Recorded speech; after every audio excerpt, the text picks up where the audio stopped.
Hello everyone, welcome to BKG classes. आज हम लोग स्टार्ट कर रहे हैं 9th क्लास का नेक्स्ट चैप्टर जो कि है टिश्यूज़। इसके पहले हम the fundamental unit of life chapter जो है पढ़ चुके हैं। अब यहाँ जो चैप्टर का हेडिंग दिया है वो है टिश्यू। टिश्यूज़ होते क्या हैं, कौन कौन से टाइप्स के होते हैं, प्लांट्स में कौन कौन से टिश्यूज़ हैं, उनके क्या फंक्शंस हैं, एनिमल्स में कौन कौन से टिश्यूज़ हैं, वेरियस टाइप्स क्या हैं, उनके क्या फंक्शन हैं, वो सब इस चैप्टर में डिस्कस किया हुआ है। लेकिन उसके पहले हमको टिश्यूज़ की डेफिनेशन पता होना चाहिए। टिश्यू वर्ड का मतलब क्या है, ठीक है।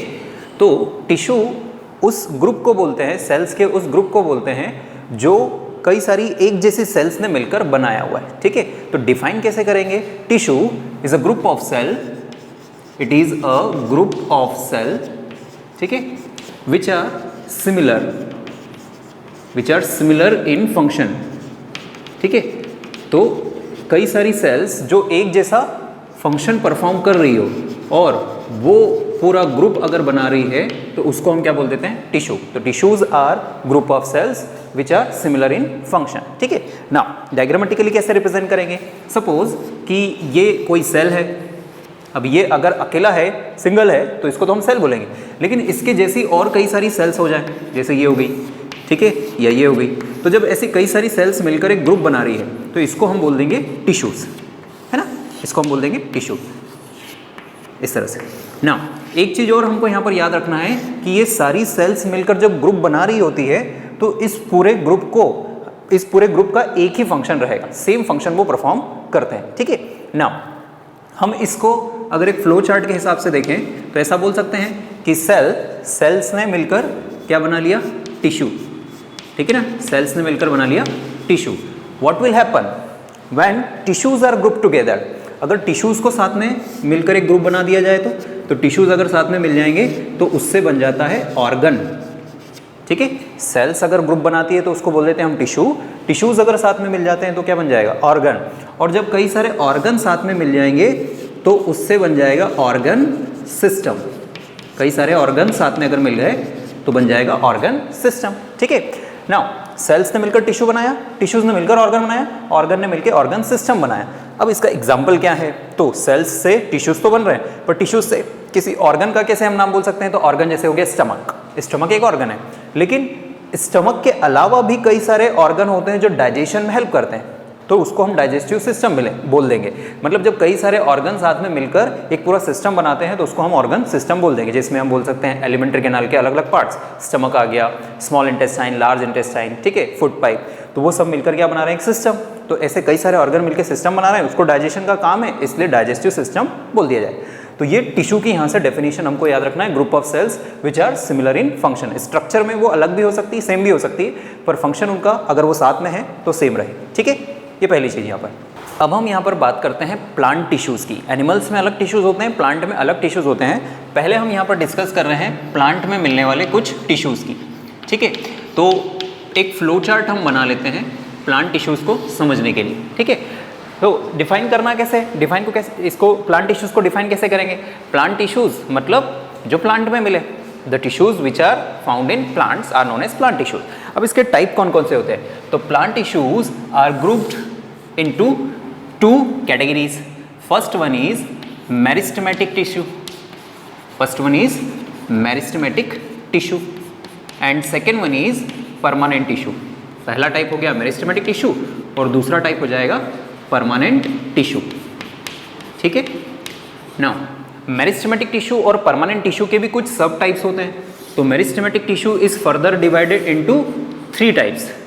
Meristematic tissue is further divided into three types. First one is apical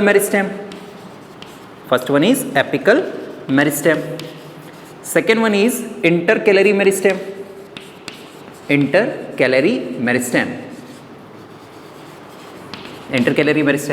and third one is lateral meristem.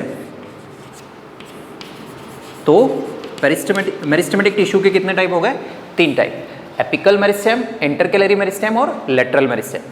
Permanent tissues जो होते हैं इनके भी दो टाइप होते हैं। Permanent tissues are further divided into two types. First one is simple permanent,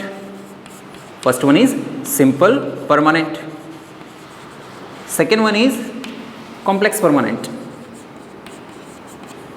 दो type के परमानेंट टिश्यू होते हैं। अब इन सब का मतलब हमको समझना है, ठीक है, और इनके क्या क्या फंक्शन होते हैं वो समझना है। मेरिस्टेमेटिक टिश्यू के तीनों टाइप्स जो हैं उनकी लोकेशन और फंक्शन, परमानेंट टिश्यूज के भी जो सब टाइप्स हैं वो भी हमको देखना रहेंगे। सिंपल परमानेंट के फिर 3 टाइप होते हैं और कॉम्प्लेक्स परमानेंट के 2 टाइप होते हैं। जब हम परमानेंट टिश्यू पढ़ेंगे तो इन दोनों के जो सब टाइप्स हैं उनको और डिटेल में देख लेंगे। अब हम यहाँ पर पढ़ते हैं मेरिस्टेमेटिक टिश्यूज के, और मेरिस्टेमेटिक टिश्यू की जो सेल्स होती है उनकी प्रॉपर्टीज क्या होती है। अब हम देख रहे हैं मेरिस्टेमेटिक टिश्यूज के कुछ पॉइंट्स और मेरिस्टेमेटिक टिश्यूज को बनाने वाली जो सेल्स होती है उनकी क्या प्रॉपर्टीज होती है।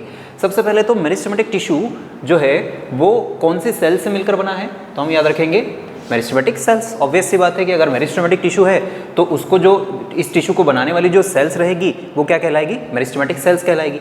मेरिस्टेमेटिक टिश्यू को ही एक और नाम दिया गया है dividing tissue.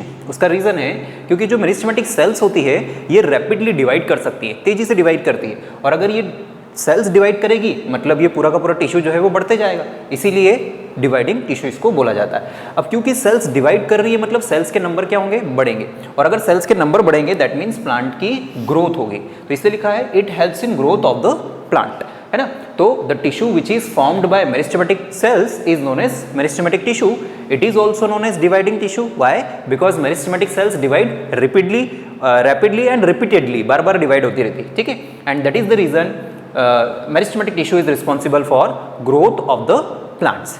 Now meristematic cells जो इस टिश्यू को बनाती है उनकी क्या प्रॉपर्टीज होती है, तो सबसे पहली प्रॉपर्टी ये सेल्स जो है वो साइज में छोटी होती है और वेरी एक्टिव होती है। मतलब इसमें इन सेल्स में कई सारी मेटाबॉलिक रिएक्शंस चलती रहती है।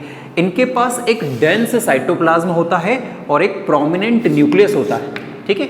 ये जो सेल्स होती है छोटी होती है और एक्टिव होती है, साथ ही साथ इनमें डेंस साइटोप्लाज्म होता है और एक प्रॉपर न्यूक्लियस होता है, प्रोमिनेंट न्यूक्लियस होता है। ये बड़ा इंपॉर्टेंट पॉइंट है इसमें कि इनकी सेल वॉल जो होती है वो थिन सेल वॉल होती है, ठीक है, थिन सेल वॉल होती है। और किसकी बनी होती है, वो सेल्यूलोज की बनी होती है। Cell wall is made up of cellulose and it is very thin.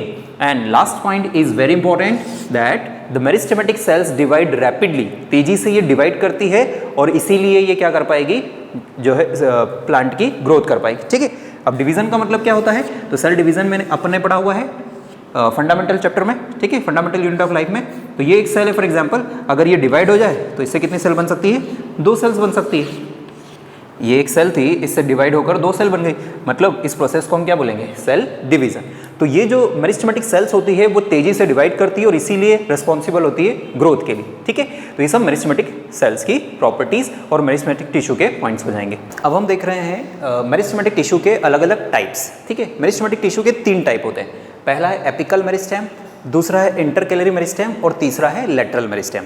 ये जो तीनों टाइप्स बने हुए हैं ये किस बेस पर बने हैं, based on location of this tissue, ठीक है। तो ये जो टाइप्स हैं वो किस पर बेस्ड हैं, बेस्ड ऑन रीजन या बोल सकते हैं लोकेशन। प्लांट में ये किस लोकेशन पे या किस रीजन में प्रेजेंट है उसके हिसाब से इनके तीनों टाइप्स बने हैं। अब सबसे पहला आता है इसमें एपिकल मेरिस्टेम। एपिकल मेरिस्टेम में एक वर्ड हम याद रखेंगे, एपेक्स। एपेक्स का मतलब होता है टिप, ठीक है।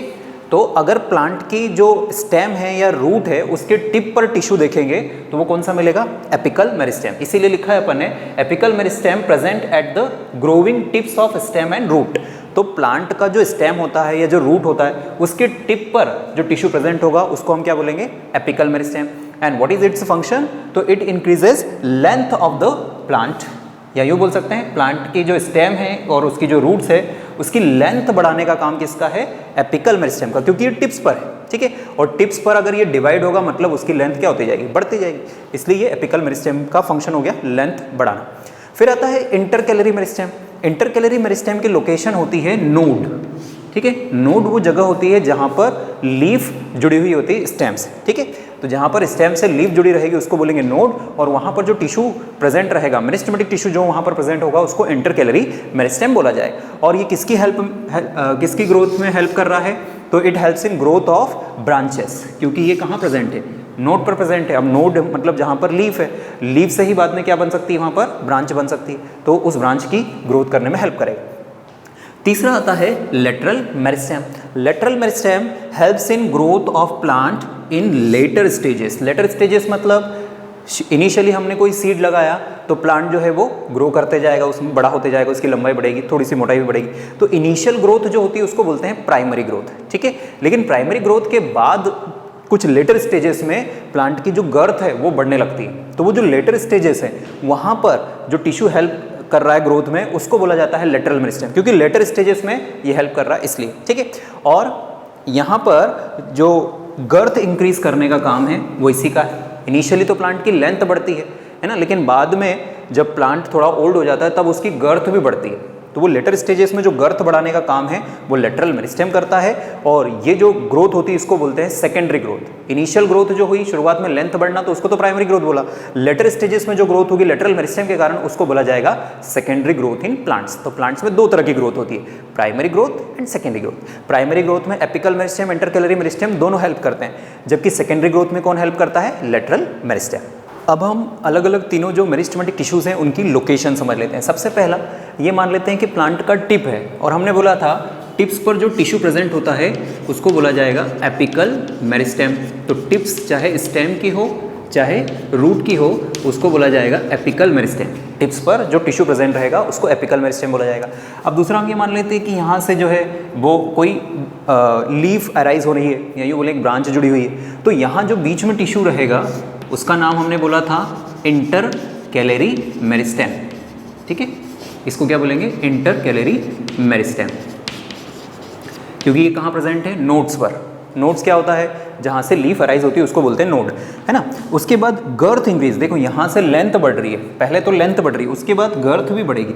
तो ये जो गर्थ इंक्रीज करने का काम होगा ये हमने बोला था लेटरल मेरिस्टेम का काम रहेगा। तो इसलिए ये तीसरा यहाँ पर टिश्यू क्या कहलाएगा? लेटरल मेरिस्टेम, ठीक है। इसको बोल दिया जाएगा लेटरल मेरिस्टेम। और हमने ये भी डिस्कस किया कि प्लांट में जो ग्रोथ होती है वो दो तरह की होती है ना। प्लांट में जो ग्रोथ होगी वो दो तरह की हो जाएगी। एक तो इनिशियल स्टेजेस में जो ग्रोथ होगी उसको बोला जाएगा प्राइमरी ग्रोथ, उसको बोला जाएगा primary growth. And apical meristem as well as intercalary meristems are responsible for primary growth. Apical meristem as well as intercalary meristems are responsible for primary growth. ये इनिशियल स्टेजेस में होने वाली growth है। इसमें basically क्या होता है? तो लेंथ बढ़ती है और ब्रांचेस स्प्राउट होती है या निकलती है। लेकिन प्राइमरी ग्रोथ के बाद लेटर स्टेजेस में प्लांट में एक और ग्रोथ होती है जिसको बोला जाता है सेकेंडरी ग्रोथ, ठीक है। तो वो कहलाएगी सेकेंडरी ग्रोथ। और इस सेकेंडरी ग्रोथ के लिए जो टिश्यू रिस्पॉन्सिबल है वो है लेटरल मेरिस्टेम, ठीक है। तो ये हम याद रखेंगे मेरिस्टेमेटिक टिश्यू के बारे में। अब हम एक इंपॉर्टेंट डेफिनेशन समझ रहे हैं जो कि है डिफरेंशिएशन। डिफरेंशिएशन का मतलब होता है कि जो मेरिस्टेमेटिक सेल्स हैं वो मेरिस्टेमेटिक सेल्स धीरे धीरे परमानेंट बनने लगती है। जिस प्रोसेस से मेरिस्टेमेटिक सेल्स परमानेंट बनने लगती है उन्हीं को हम बोलते हैं कि उस प्रोसेस को ये क्या बोलते हैं हम? डिफरेंशिएशन। डिफाइन कैसे करेंगे? The process of taking up permanent shape, size and a function. मतलब जो मेरिस्टेमेटिक सेल्स होती है उनका ना तो कोई फिक्स्ड शेप होता है, ना कोई साइज होता है और ना कोई स्पेसिफिक फंक्शन होता है। उनका बस केवल एक काम होता है, डिवाइड होते रहना, ठीक है। लेकिन अगर वो कंटिन्यूसली डिवाइड होगी तो एनॉर्मस ग्रोथ हो जाएगी, तो बाकी के पार्ट्स कैसे बनेंगे? तो इसलिए जो मेरिस्टेमेटिक सेल्स होती है वो धीरे धीरे अपना एक फिक्स्ड शेप लेने लगती है, साइज लेने लगती है और एक स्पेसिफिक फंक्शन परफॉर्म करने लग जाती है। साथ में उनके पास जो एबिलिटी है डिवाइड होने की वो भी खत्म हो जाती है। तो the cells lose the ability to divide. तो इसका मतलब जब वो परमानेंट शेप, साइज और फंक्शन ले लेगी, साथ ही साथ वो एबिलिटी जो उनके पास डिवाइड होने की वो भी खत्म हो जाएगी। तो उन्हीं सेल्स को हम क्या बोल देंगे? Permanent, because they can not divide any more. अब वो डिवाइड ही नहीं कर पा रही है इसलिए वो सेल्स अब परमानेंट कहलाएगी। इसका ये मतलब हुआ कि जो मेरिस्टेमेटिक सेल्स है, या ऐसा बोल सकते हैं अपन कि जो मेरिस्टेमेटिक टिश्यूज हैं, ठीक है, वही बाद में क्या बना रहे हैं? मेरिस्टेमेटिक टिश्यूज या मेरिस्टेमेटिक सेल्स ही बनाती है परमानेंट सेल्स। तो इसलिए डिफरेंशिएशन प्रोसेस इंपॉर्टेंट है, क्योंकि इसी प्रोसेस से, डिफरेंशिएशन प्रोसेस से ही क्या बन रहा है? परमानेंट टिश्यू बन रहा है ना। तो जितने भी प्लांट पार्ट्स बन रहे हैं, जो बेसिकली प्लांट पार्ट्स हैं, जो मेन प्लांट पार्ट्स हैं, वो सब परमानेंट सेल्स या परमानेंट टिश्यूज से मिलकर बने, ठीक है। और ये परमानेंट टिश्यूज खुद किससे मिलकर बने हैं? तो हम बोलेंगे मेरिस्टेमेटिक टिश्यूज से मिलकर बने, है ना। तो डिफरेंशिएशन यहाँ पर एक इंपॉर्टेंट प्रोसेस हो जाती है। तो अभी हमने देख लिया कि मेरिस्टेमेटिक टिश्यूज से परमानेंट टिश्यूज बनते हैं।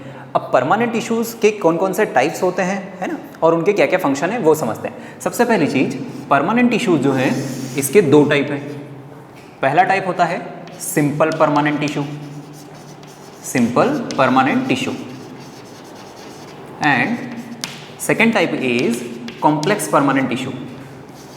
First one is simple permanent tissue and second one is complex permanent tissue. अब इन दोनों में क्या डिफरेंस है, सिंपल परमानेंट और कॉम्प्लेक्स परमानेंट में क्या डिफरेंस है, पहले ही हम समझ लिए। तो सिंपल परमानेंट टिश्यू वो होते हैं जिसमें केवल एक ही टाइप की सेल्स होती है, only one type of cells are group together to form simple permanent tissue. एक ही तरह की सेल्स एक साथ मिलकर अगर टिश्यू बना रही है तो उसको बोलेंगे सिंपल परमानेंट। ऐसा भी बोल सकते हैं एक ही तरह का कंपोनेंट है यहाँ पर। जबकि कॉम्प्लेक्स परमानेंट टिश्यूज वो होते हैं जिसमें एक से ज़्यादा टाइप की सेल्स होती है या एक से ज़्यादा टाइप के कंपोनेंट्स होते हैं, तो उनको बोला जाएगा complex permanent tissue. Now simple permanent tissues are further divided into three types. Simple permanent tissues are further divided into three types, which are parenchyma. First one is parenchyma, second one is collenchyma, and second one is sclerenchyma. ये तीनों simple permanent tissues के types हो गए, parenchyma, collenchyma and sclerenchyma. वैसे ही complex permanent tissue is further divided into two types. Complex permanent tissue is further divided into two types which are xylem and phloem. Xylem and phloem. तो अब इससे क्या समझ में आता है कि अगर पेरेनकाइमा, कोलेनकाइमा और स्क्लेरेनकाइमा होगा तो ये क्योंकि तीनों सिंपल परमानेंट टिश्यूज के टाइप है, इसका मतलब इन तीनों में एक एक ही कंपोनेंट जो है वो पूरा टिश्यू बनाएगा। एक ही तरह की सेल्स पूरे पेरेनकाइमा टिश्यू को बनाएगी, एक ही तरह की सेल्स कोलेनकाइमा को बनाएगी और एक ही तरह की सेल्स स्क्लेरेनकाइमा को बनाएगी। बट कॉम्प्लेक्स परमानेंट का मतलब हमने समझा कि जिसमें एक से ज़्यादा कंपोनेंट्स हो वो कॉम्प्लेक्स परमानेंट टिश्यू कहलाएगा। तो जाइलम में एक से ज़्यादा कंपोनेंट होते हैं, हम 4 तरह के कंपोनेंट इसमें देख सकते हैं, और फ्लोएम जो है उसमें भी हम 4 तरह के कंपोनेंट देखेंगे। तो एक से ज़्यादा टाइप के जो कंपोनेंट्स या सेल्स मिलकर अगर टिश्यू बनाती है तो उसको कॉम्प्लेक्स परमानेंट टिश्यू बोलते हैं। बल्कि खुद परमानेंट टिश्यू किससे बना है तो वो भी हमने बोला ये खुद मेरिस्टेमेटिक टिश्यू से बना है। प्रोसेस कौन सी थी, डिफरेंशिएशन। अब हम देख रहे हैं सिंपल परमानेंट टिश्यूज़ के जो अलग अलग टाइप्स होते हैं उनके बीच में डिफरेंसेस क्या है। पहला टाइप अपन ने पेरेनकाइमा बोला था, दूसरा कोलेनकाइमा और तीसरा स्क्लेरेनकाइमा। इनके बीच में क्या क्या डिफरेंसेस हैं, कुछ पॉइंट्स हैं वो हम समझ लेते हैं। सबसे पहला, पेरेनकाइमा की जो सेल्स होती है वो अनस्पेशलाइज्ड होती है। अनस्पेशलाइज्ड होने का मतलब कोई स्पेसिफिक ये रोल प्ले नहीं कर रही, कई सारे या यूँ बोल सकते हैं वेरियस रोल प्ले करती है। जबकि इनमें कोलेनकाइमा और स्क्लेरेनकाइमा में सेल्स जो है वो स्पेशल टाइप की होती है, मतलब कोई स्पेसिफिक रोल प्ले कर रही होती है। ठीक है, तो स्पेशलाइज्ड सेल्स कोलेनकाइमा और स्क्लेरेनकाइमा में होती है, जबकि पेरेनकाइमा में अनस्पेशलाइज्ड सेल्स होती है। नेक्स्ट आता है सेल वॉल। जो पेरेनकाइमा होती है इसकी सेल वॉल थिन होती है, काफ़ी पतली होती है, जबकि कोलेनकाइमा की थिक होती है कॉर्नर्स पर। जो उसके कॉर्नर्स होते हैं सेल के वहाँ पर सेल वॉल थिक होती है, बाकी जगह पे थिन रहती है। लेकिन स्क्लेरेनकाइमा में ओवरऑल सेल वॉल जो होती है थिक होती है और रिजिड होती है, मतलब मोटी भी होती है और रिजिड मतलब हार्ड होती है। ठीक है, तो ये सेल वॉल का पॉइंट याद रखना है। इसमें थिन सेल वॉल है, इसमें सेल वॉल जो है वो थिन है, बट कॉर्नर्स पे कैसी है, थिक है, और यहाँ पर ओवरऑल थिक है और हार्ड भी, रिजिड है। नेक्स्ट आता है सेल वॉल का मटेरियल। जो पेरेनकाइमा होती है उसमें सेल वॉल किसकी बनी होती है, सेल्लोस। पेरेनकाइमा की जो सेल होती है उसमें सेल वॉल सेल्लोस की बनी होती है। कोलेनकाइमा की जो सेल वॉल होती है वो सेल्लोस के साथ साथ पैक्टिन की भी बनी होती है। ये सब मटेरियल्स हैं या सब्सटेंसेस है, सेल्लोस, पैक्टिन। ठीक है, वैसे ही स्क्लेरेनकाइमा का इंपॉर्टेंट है कि इसकी सेल वॉल किसकी बनी होती है, लिग्निन की। Cell wall is made up of lignin. Next point बड़ा इंपॉर्टेंट है कि जो पेरेनकाइमा होता है, उस पेरेनकाइमा सेल्स होती है उनके बीच में स्पेस जो है वो प्रेजेंट होता है, मतलब सेल्स के बीच का जो स्पेस होता है उसी को इंटरसेलुलर स्पेस बोला जाता है ना, वो प्रेजेंट होता है। और अगर सेल्स के बीच में स्पेस प्रेजेंट होगा that means cells are loosely packed. Cells are loosely packed, है ना, तो सेल्स के बीच में स्पेस यहाँ पर प्रेजेंट होता है। जबकि कोलेनकाइमा में या तो इंटरसेलुलर स्पेस नहीं होगा या फिर होगा तो बहुत कम होगा। ठीक है, तो नो और लिटिल इंटरसेलुलर स्पेस प्रेजेंट, है ना। जबकि स्क्लेरेनकाइमा में इंटरसेलुलर स्पेस होता ही नहीं है, बिल्कुल भी सेल्स के बीच में गैप नहीं है। और यही रीज़न है कि ये जो टिश्यू होता है उसकी सारी सेल्स काफ़ी कॉम्पैक्टली पैक्ड होती है। सेल्स के बीच में स्पेस है ही नहीं, that means cells are compactly packed. यहाँ पर लूजली पैक्ड है, यहाँ पर कॉम्पैक्टली पैक्ड। तो ये कुछ पॉइंट्स हैं और भी हैं, डिस्कस कर लेते हैं। So the next point of difference is cells are living at maturity. Parenchyma की जो सेल्स होती है वो मैच्योरिटी के टाइम पर लिविंग होती है, मतलब लाइव सेल्स होती है। बनती तब तो लाइव थी और मैच्योर होते होते भी वो लाइव होती है। कोलेनकाइमा की सेल्स भी लिविंग होती है, मैच्योरिटी के टाइम तक, बनते समय भी लिविंग है और मैच्योर होते होते, मतलब मेरिस्टेमेटिक से परमानेंट बनते बनते भी वो लिविंग ही रही। बट यहाँ जब ये बना होगा स्क्लेरेनकाइमा तब तो लिविंग था, लेकिन जब वो परमानेंट हुआ तो इसकी सेल्स कैसी हो गई, डेड। इसलिए याद रखना है इन दोनों की सेल्स, पेरेन्काइमा और कोलेनकाइमा की सेल्स तो लिविंग होती है, लेकिन स्क्लेरेनकाइमा की सेल जो है वो डेड सेल्स होती है। ठीक है, नेक्स्ट आते हैं पेरेन्काइमा के फंक्शंस, जो कि काफ़ी इंपॉर्टेंट है। पेरेन्काइमा प्लांट में एक इंपॉर्टेंट रोल प्ले करता है फोटोसिंथेसिस। प्लांट का जो फूड बनाने की प्रोसेस होती है उसको बोला जाता है फोटोसिंथेसिस, और वो कौन रोल प्ले कर रहा है, पेरेन्काइमा। इसके अलावा जो फूड बनेगा उसको स्टोर करने का काम भी इसी का है। फोटोसिंथेसिस से फूड बनाया फिर उसको स्टोर करना भी पेरेन्काइमा का ही काम है। इसके अलावा गैसेस एक्सचेंज, फोटोसिंथेसिस प्रोसेस में कार्बन डाइऑक्साइड की प्लांट को ज़रूरत होती है और उसके बदले में वो ऑक्सीजन रिलीज करते हैं, तो वो गैसेस का एक्सचेंज जो होता है वो भी किसके कारण पॉसिबल है, पेरेन्काइमा के कारण पॉसिबल है। तो ये कुछ फंक्शंस है, और भी कुछ फंक्शंस होते हैं स्पेसिफिक, वो हम देखेंगे। फिर आता है कोलेनकाइमा। कोलेनकाइमा जो है वो मैकेनिकल सपोर्ट प्रोवाइड करता है। पहला फंक्शन है provide mechanical support to the plant, मतलब उसमें जैसे कि बेंडिंग को रजिस्ट करना या स्ट्रेचिंग को, हवा से प्लांट जो है वो बेंड होता है या उसकी लीव जो है वो बेंड होती है, वो रजिस्ट कौन कर रहा है, कोलेनकाइमा। ठीक है, तो ये याद रखना है। स्क्लेरेनकाइमा, हमने बोला भी था कि स्क्लेरेनकाइमा की जो सेल होती है वो रिजिड या हार्ड सेल वॉल उसमें होती है, डेड सेल्स भी हैं, और इसीलिए ये क्या कर रहा है, मैकेनिकल सपोर्ट भी प्रोवाइड कर रहा है, प्रोटेक्शन भी कर रहा है। ठीक है, तो मैकेनिकल सपोर्ट प्रोवाइड करना, प्रोटेक्शन करना, लेकिन इसका एक और इंपॉर्टेंट रोल है transportation of water and minerals. तो वाटर और मिनरल्स प्लांट्स में जो ट्रांसपोर्ट होते हैं वो भी किसके कारण होते हैं, स्क्लेरेनकाइमा के। तो ये सारे डिफरेंसेस हो गए पेरेन्काइमा, कोलेनकाइमा और स्क्लेरेनकाइमा में। कोई भी पेपर ऐसा नहीं होता है नाइन्थ क्लास का जिसमें ये डिफरेंसेस ना पूछे जाएं। इंपॉर्टेंट है, इनको अच्छे से याद कर लेना चाहिए। अब हम देख रहे हैं पेरेन्काइमा, कोलेनकाइमा और स्क्लेरेनकाइमा में कुछ स्पेसिफिक पॉइंट्स। जैसे पेरेन्काइमा जो है इसके स्पेसिफिक टाइप्स हो सकते हैं। अगर ये एक्वेटिक प्लांट्स में मिलेगा तो पेरेन्काइमा को बोला जाएगा एरेन्काइमा। वाई? क्योंकि सेल्स के बीच में यहाँ पर प्रेजेंट होती है गैप, है ना। ये सेल्स है, फॉर एग्जांपल पेरेन्काइमा की सेल्स हैं, और इसके बीच में जो स्पेसेस दिखेगी, ठीक है ना, जैसे ये स्पेस दिख रही है तो इसको हम बोल देंगे एयर कैविटी, एयर कैविटी, है ना। और एयर कैविटी अगर प्रेजेंट होगी तो ऐसा टिश्यू जिसमें एयर कैविटी प्रेजेंट हो वो है पेरेन्काइमा, पर क्योंकि एयर कैविटी प्रेजेंट है तो एरेन्काइमा उसको बोलेंगे। कौन से प्लांट्स में ये मिलता है, तो हम बोलेंगे एक्वेटिक प्लांट्स में।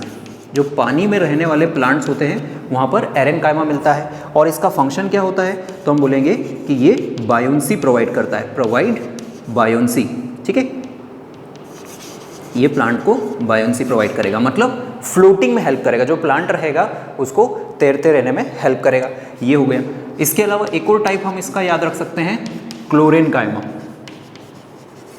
क्लोरेन्काइमा एक ऐसा पेरेन्काइमा जिसमें क्लोरोफिल प्रेजेंट हो, या यूँ बोलें कि जो फोटोसिंथेसिस में हेल्प कर रहा हो।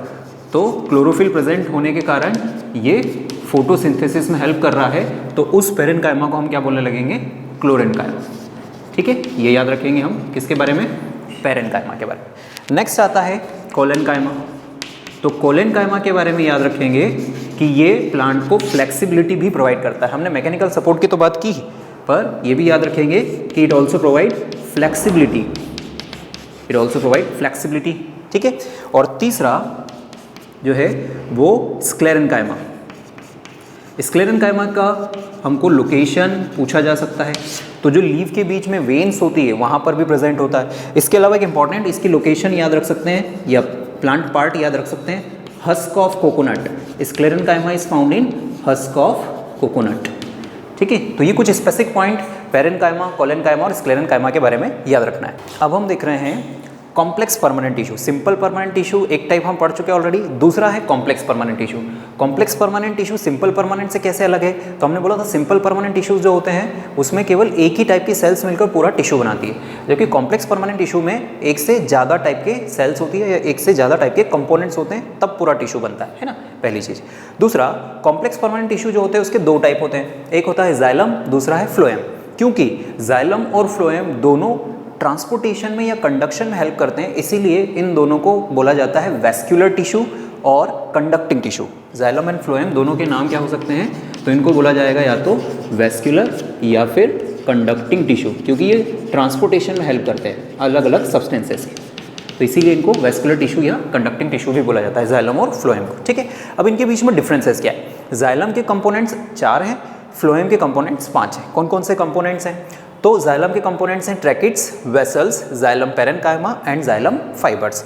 इसमें से ट्रैकिड्स और वेसल्स जो होते हैं ये थिक वॉल वाले होते हैं और डेड कंपोनेंट्स हैं। ट्रैकिड्स, वेसल्स दोनों डेड कंपोनेंट्स हैं, थिक वॉल वाले हैं और ट्यूबुलर होते हैं। ये एक के ऊपर एक जमी हुई ट्यूब्स हैं जिसके कारण वाटर और मिनरल्स रूट्स से ऊपर की तरफ जाता है। दैट मीन्स जाइलम का जो फंक्शन हो गया वो क्या है, it helps in conduction of water and minerals from roots to upper parts. ठीक है, रूट्स जो है वो वाटर को एब्जॉर्ब करती है सॉइल से और फिर उसको ऊपर के पार्ट्स में भेजना होता है। तो वो भेजने का, वाटर को या मिनरल्स को भेजने का काम किसका है, ट्रैकिड्स और वेसल का, क्योंकि ये ट्यूबुलर स्ट्रक्चर्स होते हैं। Both are dead and both have thick walls. इसके अलावा जाइलम पेरेन्काइमा जो है, क्योंकि ये तो पेरेन्काइमा ही है जो हमने पढ़ा था, तो पेरेन्काइमा है तो ये कंपोनेंट लिविंग होगा और इसका यहाँ पर फंक्शन क्या है, स्टोरेज, फूड का स्टोरेज। जाइलम फाइबर जो है ये डेड कंपोनेंट है और इसमें इसका मेन काम होगा यहाँ पर सपोर्ट प्रोवाइड करना। तो अगर अपन सबके बारे में लिख लें तो ये हो जाएंगे डेड कंपोनेंट्स, पेरेन्काइमा जो है वो तो लिविंग है ही, तो ये लिविंग कंपोनेंट हो गया, जबकि जाइलम फाइबर जो है वो डेड कंपोनेंट। तो out of 4 3 components are dead. ठीक है, whereas xylem parenchyma is living. इसका फंक्शन हमको समझ में आ गया कि xylem helps in conduction of water and mineral from roots to upper parts. अब इधर देखते हैं अपन फ्लोएम की तरफ।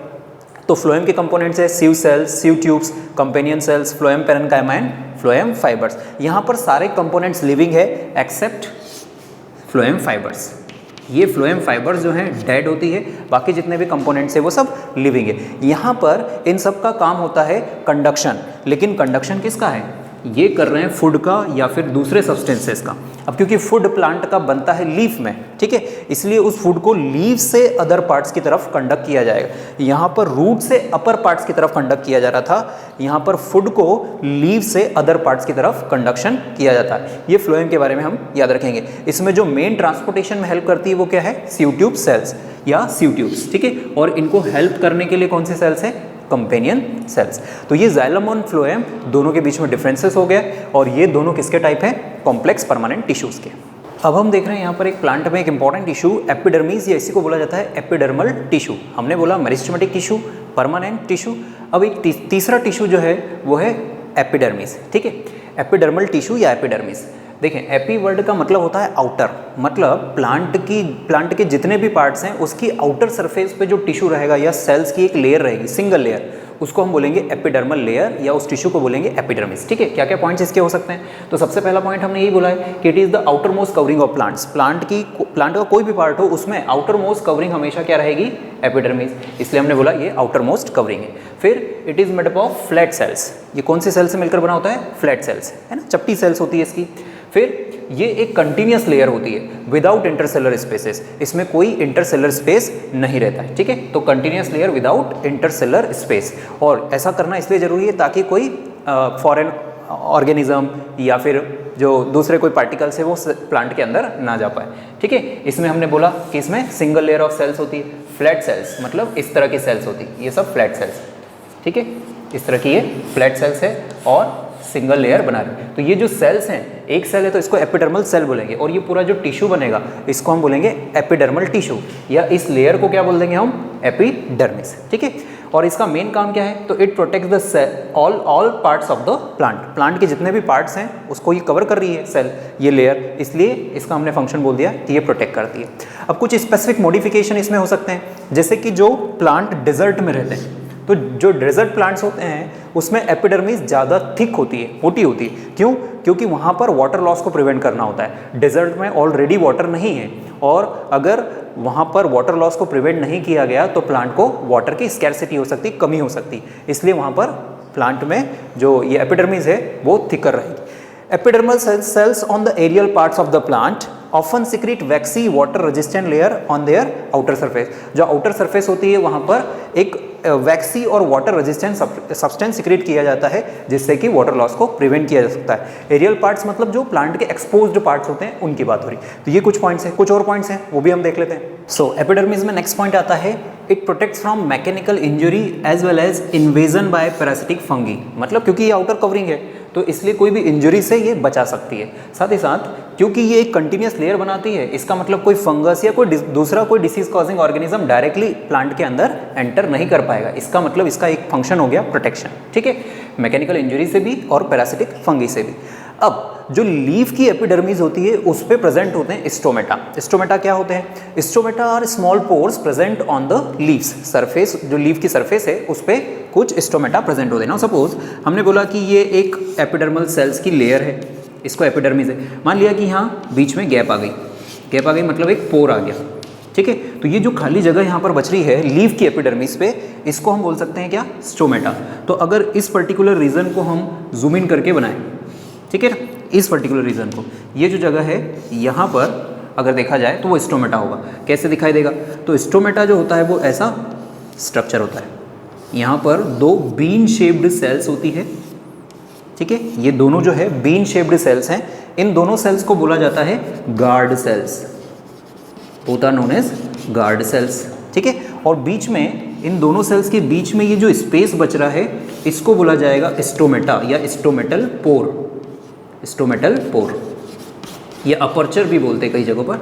तो या तो स्टोमेटा, स्टोमेटल पोर या स्टोमेटल अपर्चर इस जगह को बोला जाएगा, which this stomatal pore is surrounded by guard cells. Now stomata are present on the surface of leaf, leaf की जो सरफेस होती है उसमें नीचे की तरफ क्या प्रेजेंट होते हैं? स्टोमेटा, है ना। दे helps in exchange of gases. कौन सी गैसेस को ये एक्सचेंज करने में हेल्प करते हैं? तो oxygen and carbon dioxide. Plants को फोटोसिंथेसिस के लिए कार्बन डाइऑक्साइड चाहिए, तो वो इन्हीं पोर्स के थ्रू आएगी। ह्यूमन बींग के पास जैसे नोज है ना, गैसेस को एक्सचेंज करने के लिए, वैसे ही प्लांट्स के पास क्या है? स्टोमेटा, जो गैसेस एक्सचेंज में हेल्प करती है।